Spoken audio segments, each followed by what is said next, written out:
Hello, one and all present here. This is Amit Kumar Singh. Welcome everyone to my second session on analyzing the financial market. So last class we have discussed what is financial market, what is the relevance of equity or debt or currency or commodity, what are these instruments and how they are being traded in the market. So we have discussed more about current affairs in the last class where I was talking about how stock market laid the foundation of capitalism in the whole economy, where we have spoken about all over the world how Indian market is performing with respect to the world, where we are surprised to know that in this year the performance of Nasdaq and Nikkei 225 is much more better than the emerging market like India and China. We have spoken about the FII investment, where we have around 58,000 crore of FII investment in December of 2023. So that shows the momentum, that shows the confidence what FIIs are putting over the Indian economy. And then we have spoken about that by the 2026 we'll see Sensex crossing 1 lakh. So you don't get surprised by seeing all this. So we have spoken all these concepts already in our last classes. So we're gonna not gonna talk about the same thing. So if you, I hope you remember these framework what I have spoken about, you people. So now in this class we'll continue further, and we're going to talk about as in trader. Okay, so as in trader, what roles and responsibility we all have. So trading is very noble profession, and it develop and sense of entrepreneurship in all of us, where at the end of the day if we are doing a intraday trading, so we are not holding any positions, we'll square off whatever we are having with us. So it depends on the kind of trader we are. Either we can be swing trader or positional trader, or we can be intraday trader, or we are someone who go and invest our money in the market. So if you are someone who looking for investment purpose, maybe you're looking for time is investment time period of more than 1 year for your investment purpose, then definitely you can target banking or financial stocks, and definitely IT companies will outperform with respect to the other, because that is the first priority of anyone. Either they are domestic institutional investors, or they are FIIs, or they are retail investors. Everyone try to target these sectors. You can see another sectors like media. You can talk about pharma or FMCG. So depending upon the beta, you can see the performance in the market. You can get to know. I'll definitely will talk about in next session that in this year 2023 which were the favorite sectors of FIIs. So that will give us kind of an idea about which all sectors we can target for the financial year 2024. So guys, talking about trading, okay, so it depends on what form of trading we actually believe on. So ultimately we need to make sure that we should not become a donor, we should be act like a trader. So they saying in the market that 95% of trader they actually lose their money in the market. So it is based on zero sum game. So if we are losing our money, then definitely there would be 5% of the trader who are actually making money. So we don't want to be in that 95% bracket. We want to be in 5% bracket who should think rationally, okay, who should perform technical analysis or fundamental analysis while analyzing the stock. Fundamental analysis might be helpful in the long run, but in the short run, technical analysis is going to help you and going to solve your problems to figure out where is your support, where is the resistance, at what point you can predict the stock to come back, or all the possibilities, whatever you look for, technical analysis will give you solution for that. So don't rely on news or khabar or gut feeling for analyzing or investing in the market. Whenever you are investing in the market, do appropriate technical analysis. So in our further sessions, we'll talk more about technical analysis, where we start our discussion with support and resistance. Then we talk about drawing trend line, then how you can draw channels, okay, and then how you can work on simple moving average, exponential moving average. Then we talk about oscillators, we talk about indicators. We'll do everything in our session. You don't have to worry on that. You just need to be consistent. You just need to make sure that whatever fund you are putting into the market, that should end of the day, that should give you some value. So think about, as a doctor or as an engineer, how much time period it took for you to become an doctor or engineer. So they put considerably 4 to 5 year, and they do a lot of hard work. They did a lot of learning, and ultimately he or she become a doctor engineer. Imagine how much hard work you have put to become a trader.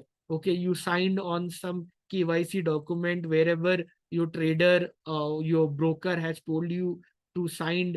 You have given some Xerox document of your Aadhaar and PAN card, and after doing all those formalities, you become a trader. So that way of becoming trader, and then believing on some gut feeling, or believing on news what coming from the magazines or news channel, or any newspaper, if you start reacting on those kind of news, then believe me, you are already late in the market, and whatever position you will take, that will ultimately make someone else to make the money based on that. So it is very important that you should make money on a rational, on a consistent basis. So you have to become a trader, you don't have to become a donor. Okay, so that is very important thing, guys. So whenever you are investing in a market, so think and work rationally, so that you should end up in becoming a trader, not a donor. So the question comes in our mind, that why does the stock market exist? Do we really require stock market? Okay, what is the purpose of stock market? What is this Bombay Stock Exchange? What is the National Stock Exchange? What is Nasdaq? What is NYSE? What is FTSE? What is Nikkei 225? What is Hong Kong market? What they basically do? Why we need these stock exchanges? Why there's so many stock exchanges in all over the world? And which stock exchange I can track? So should I follow Dow Jones, or should I follow Nasdaq, or should I follow New York Stock Exchange? Before we try to talk about these stock exchanges, let's try to understand what is stock exchange and why we need actually stock exchange. So guys, think in the way that, remember in the last class I was talking about that how a business is being done. So when we talk about a business, in business what we do basically, we convert the raw material into finished good. So when we are working on this business of converting raw material into finished good, and then the same is being sold in the market, from which revenue generated, and then the profit is distributed among the equity holders or the participant in your company. So that way you have understood that that logic holds true if you're talking about a sole proprietorship, or maybe you're talking about limited liability partnership. Imagine if you're talking about a company. Okay, so a company initially act like a private company. Okay, and if that company need fund, that company raise fund by maybe by bank, or it go to some private equity companies, or it go to some venture capitalist, from which they dilute their ownership and raise money from them. So that way the ownership pattern of the company would be still as a private company. Or what they can do, they can borrow money from the debt in the market. Whenever you borrow money from debt in the market, you do not have to dilute your ownership. Okay, and you pay interest whatever is being committed on the debt instrument. You know about debt and equity and all. So when it comes to equity part here, and when it comes to why stock market actually exist, we need to understand that, imagine if a company go and raise money from the public. Okay, so first time when the company go and raise money from the public, then they do something which is called as IPO, initial public offering. Okay, so any company cannot do IPO and all. So we have a regulator, SEBI, uh, Securities and Exchange Board of India. So SEBI take care of all public company, the roles and responsibilities. SEBI take care that the investors' rights should not be taken for a chance. So whenever any company want to come up with an IPO, they need to have a proper audited financial statements, and they need to have consistent profit in last so many years, and there are certain disclosures, and there are certain financial requirement they need to maintain. Okay, and based on that, they submit something called draft red herring prospectus. to the SEBI. So SEBI is the market watch. So SEBI take care of all these responsibilities. It is a government institution. So when the company submit these document with the SEBI, then SEBI see all the financial parameter of the company. You remember Sahara? There's famous incidents about Sahara Group that I believe everyone know about Sahara Group and all. So Sahara Group also, once they thought of doing an IPO, and they submitted a draft red herring prospectus with the SEBI, and then SEBI gave them lot of questions. With replying with that answer, Sahara Group has sent certain thousands of truck to the SEBI office, disclosing those information what SEBI has asked for, and then a whole segment of different kind of story of movie is actually being happened and all. Then Sahara Group ultimately got bankrupt and all the other things happened. Lot of issues happened, and lot of financial cases happened over the Sahara Group. That is another story. You can spend some time and get to know about that. So when any company want to come up with an IPO basically means initial public offering. So why the company do IPO? Because they want to raise money from the public. So the moment if the company raise money from the public, they become a public company. And once the company become a public company, it is very important for the public, for the company to make sure that they do not work anything against the public rights and responsibilities, because the ownership what they actually dilute during the IPO, that per unit ownership is called share, and share represent the ownership of the company. And because of dual entity concept, there's accounting framework called dual entity concept that makes sure that the company will have infinite life. Okay, so the shares what you're getting during the IPO, okay, so that shares will have an infinite life. Maybe the promoters will change in the future, the owners will keep on changing, but the ownership what you get during the IPO in the primary market, that market, this whole segment is called the primary market. So that will have infinite life.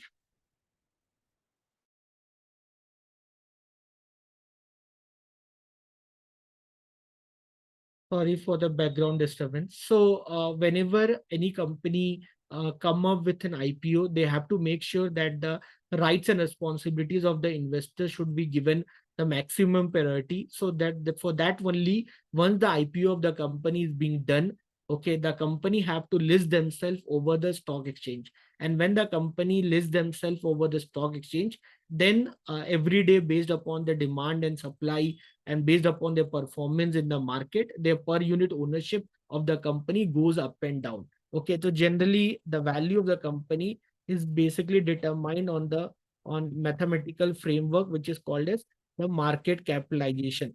Okay, so then we'll find the market capitalization of different company, that is basically market price per share. What is the price of one share? And then what is the number of share outstanding, means how many shares they have in the market. Okay, so certain number of shares are being held by the public, sorry, certain number of shares are held by the promoter, or maybe held by the government, or maybe they are not liquid in nature. So that's why we every time for every company, it is very important to determine their free float factor. Okay, free float factor. So free float factor basically gives you value between 0 to 1, where free float factor is basically how many shares are liquid divided by the total shares. So whatever you have total shares, you have diluted in the market, but out of those total shares, how many shares are actually liquid, that gives a free float value to the company. Okay, and then if you multiply that with your market capitalization, you'll get the free float market capitalization. So okay, so when a company do the IPO, so basically during the IPO, a different form of investor actually participate. They can be retail investor, they can be HNI, high net worth individuals. HNIs are also called as when you talk about, you have retail investor, okay, then you have HNI. HNI is also called as non-institutional investor, okay. Then you have something called QIB, or QIB or FIIs, qualified institutional buyers. In India we call them QIB. in other part of the world, they are called as QII, Qualified Institutional Investor. Normally in IPO, when the company is done IPO, normally 50 to 60% of the IPO is being bidded, being allocated to QIBs only, where maybe 10 to 15% is being put for the HNI, while remaining 30 to 35% are being put for retail investors. Retail investors are those people who bid less than 2 lakh rupees in the market during the IPO time. Okay, QIBs are basically big foreign and domestic bank. QIB, basically they may be DII, domestic institutional investor, or they can be foreign institutional investor.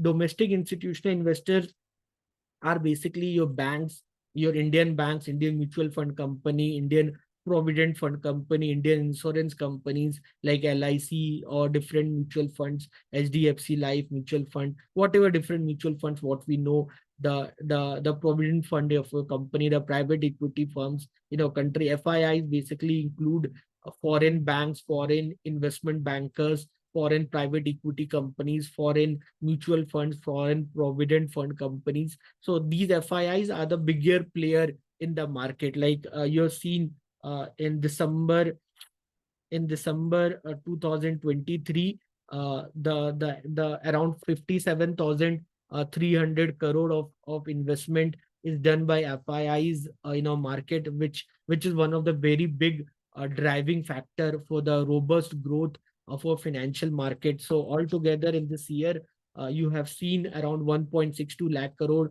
of investment is being done by FIIs. So what is actually happening in the US market and all, because the interest rate is actually has risen, or they have not much changed the interest rate, because of it the domestic yield, the bond market in US is actually suffering a lot. So FIIs and all from these countries, they actually pull back the money at the cheaper rate from the US and Japanese market, and they are investing in emerging market. So that way we see a better performance of our market. So our market is actually performed by 18%. But if you would be surprised to know about the performance of US and Japanese market, and you would be disappointed to know that the Chinese market has not at all performed. Already I've spoken about all this in the last class. So what actually happens is that when the company is looking for the fund in the market, so they come up with an IPO.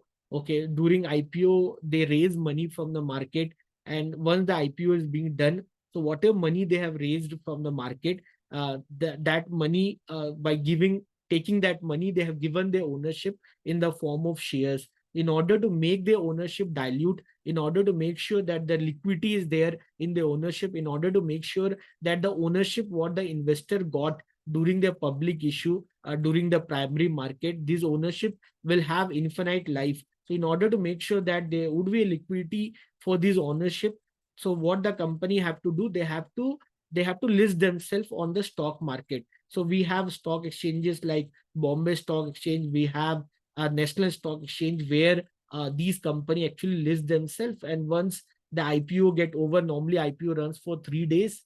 Okay, for normally the IPO runs for the 3 days, where the first 3 days, for the first 2 days, only QIBs can invest, and then on for the all the 3 days, retail investors and HNI can invest. And once the IPO is being done, so there's something called ASBA and all. You can read about what do you mean by ASBA. So when you invest in an IPO, you actually do through ASBA. So read about ASBA framework. And once the IPO is being done, then the company have to list themselves on the market. Okay, once the company lists themselves on the market, then the trading of the same company happens in the market. And based upon the market capitalization of the company, you can say that the company would belong to, based upon the market capitalization, the company might belong to large cap, it can belong to mid cap, or it can belong to a small cap. You can read about the definition of large cap, mid cap, and small cap. So how a company become a large cap, or when they are mid cap or small cap, you just study little bit, get yourself aware about large cap, or it can be based upon the market capitalization. We'll call them as a large cap or mid cap, or they can be called as a small cap. Okay, the same companies, you can even divide them on the basis of the business model. So they might belong to IT sector or pharma sector or banking sector or FMCG sector or maybe mining sector. So depend upon the sector to sector, the company, the ultimately that business model of the company gives the sectorial allocation of the company. So altogether, once the IPO of the company is being done, okay, so will you need to know what is IPO, what is right issue, okay, you need to know what is FPO, follow on public offering, how FPO is different from IPO. You have to spend some time to know about these framework. For the IPO also, you should know the role of book running lead manager. What is the role of book running lead manager or merchant banker or underwriter in the IPO? So how they work on this process, what is Dutch auction, French auction, okay, what is price discovery mechanism, all this, spend some time. If you have any doubt, you can come back to me anytime. I will definitely will help you to understand this thing. So when so when we talk about an IPO, so when the company they do the IPO, ultimately once the IPO get over, they list themselves on the market. So once they list themselves on the market, then ultimately after listing, the trading of the stock happen. And every day when we read newspaper, when we get to know what is happening in the market, when we perform fundamental and technical analysis, by performing this analysis, we ultimately get to know about the company's stock performance, how the company actually perform in the market.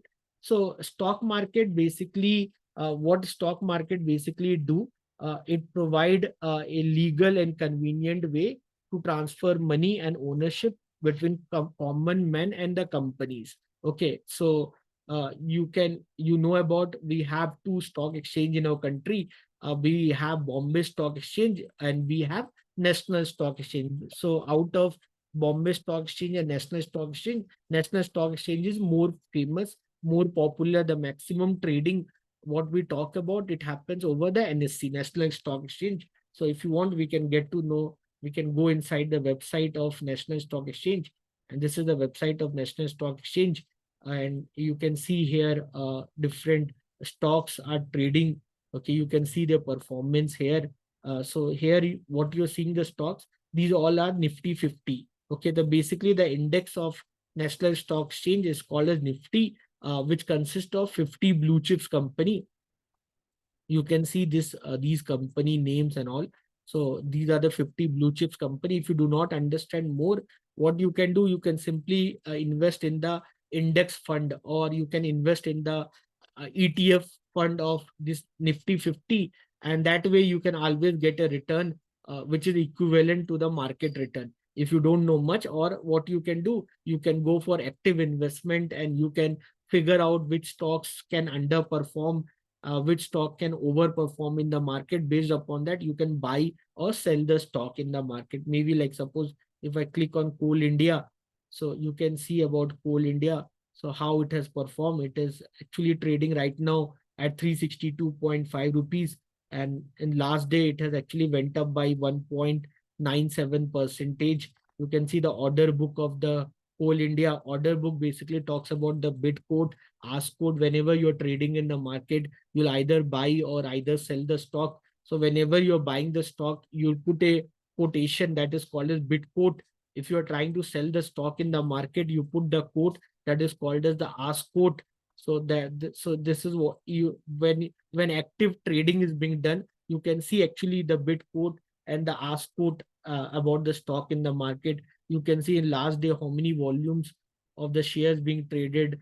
Okay, in market, you can see the value of that. You can see the total market capitalization of this company. You can see the free float market cap of the company. So free float market cap you get after you multiply free float factor with the total market capitalization. Okay, if you divide 82 65 759 by 223 39890, you will get the free float factor. Impact cost basically talks about the liquidity cost, what you have to pay on the stock. So for the stock to be traded over the NSE and BSE, the impact cost should be less than 0.05%. I'll talk about what is impact cost. Then this is the daily volatility of the stock. Volatility talks about the standard deviation, annualized volatility of the stock. 52-week high and low of the stock.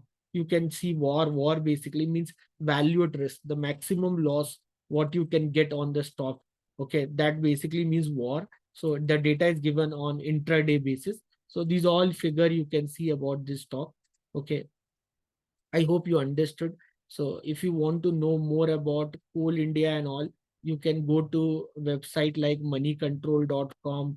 Okay, like this, you can go to this website, moneycontrol.com. Okay, so when if you go to Money Control, there are many websites are Yahoo Finance. You can go to these websites and you can do some research over the stock. Maybe if I type Coal India here, if I type Coal India,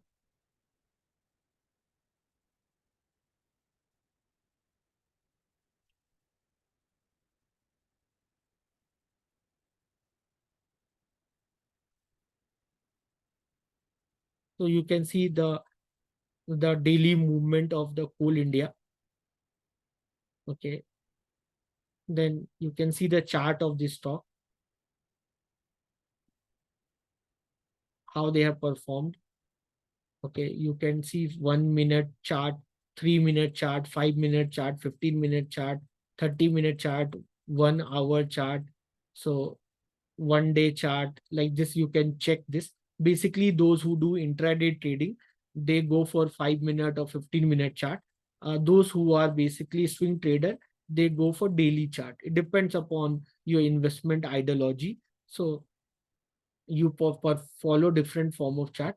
What you're seeing, these all are line diagram. So where we are just considering only the closing price of the stock. So you can see here the stock is actually trading very low, and then it has actually shoot up. Okay, and it's now trading at much more higher momentum. So if you compare this with the, if you do back testing, and if you compare with the historical data, so you can see, let me see what is a daily chart. So till September and all, you can see the stock was not performing well. Okay, and then from 363, so it has actually 29 August and all, it was trading at very low price, and then gradually it has increased its price. Here you can see the value of this. So it was trading around 230, 233, and now presently it is trading around 363. So it is actually, in order to know is this lying in overbought or oversold region, like, imagine as an investor, should I go and start investing on Coal India right now, or it's already like maybe I missed the bus. So you can get to know more about this by performing lot of other tools of technical analysis. Right now, I'm not going to talk about them.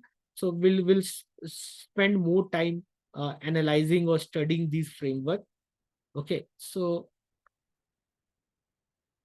now coming back to here, so you can understand that basically the reason why we need an stock market, we need stock market because we want to make sure that the ownership, what is being diluted in the market at the time of public issue, that should remain as a liquid.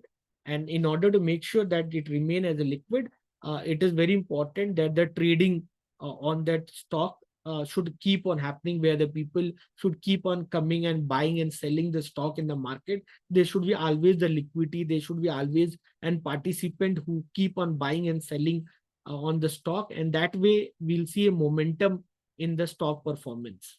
I hope this all part clear. If you have any doubt, you can use comment option and I'm always there to help you on that part. Let's talk about a certain perception about the market. Many individual who participate in the market, they have certain perception about the market, and many people who are not trading in India, actually hardly 4% of people actually trade in the market.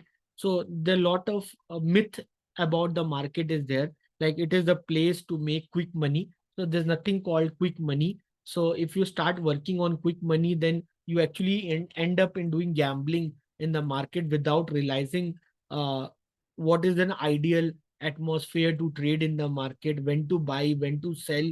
If you do not understand all these things simply by following gut feeling or simply by following some news, behave in the market, then ultimately you lose your investment in the market.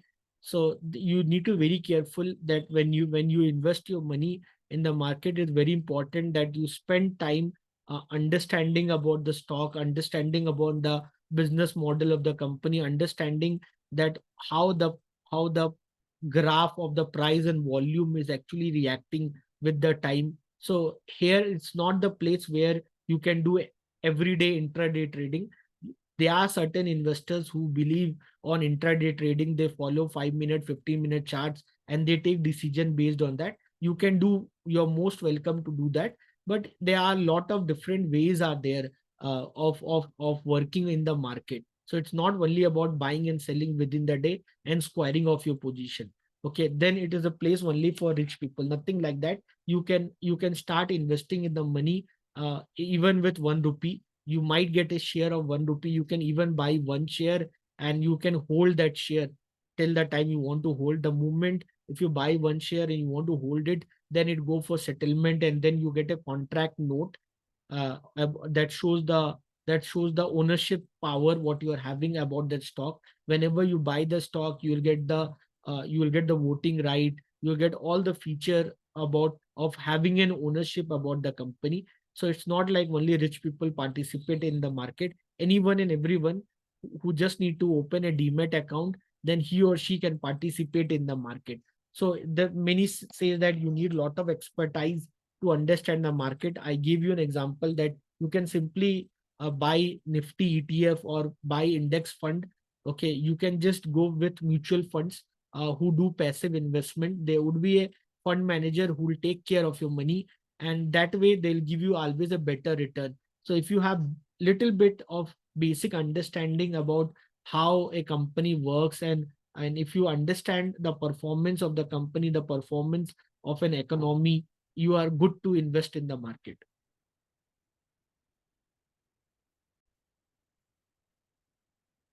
So I believe you have understood the basic framework of the stock market, how our stock market works. Okay, more or less, I have given you a fair picture about stock market. I have introduced the term like BSC, NSC. Okay, we'll discuss more about trading. We'll discuss more about how the behavior of the market works and how you can actually predict undervalued stock by working on fundamental and technical analysis in the next class. So this much from this class, and we'll discuss more in the next class. So it's time to say goodbye to all of you. Thank you, everyone. I'll see you all very soon for the next class. Bye, everyone. Take care.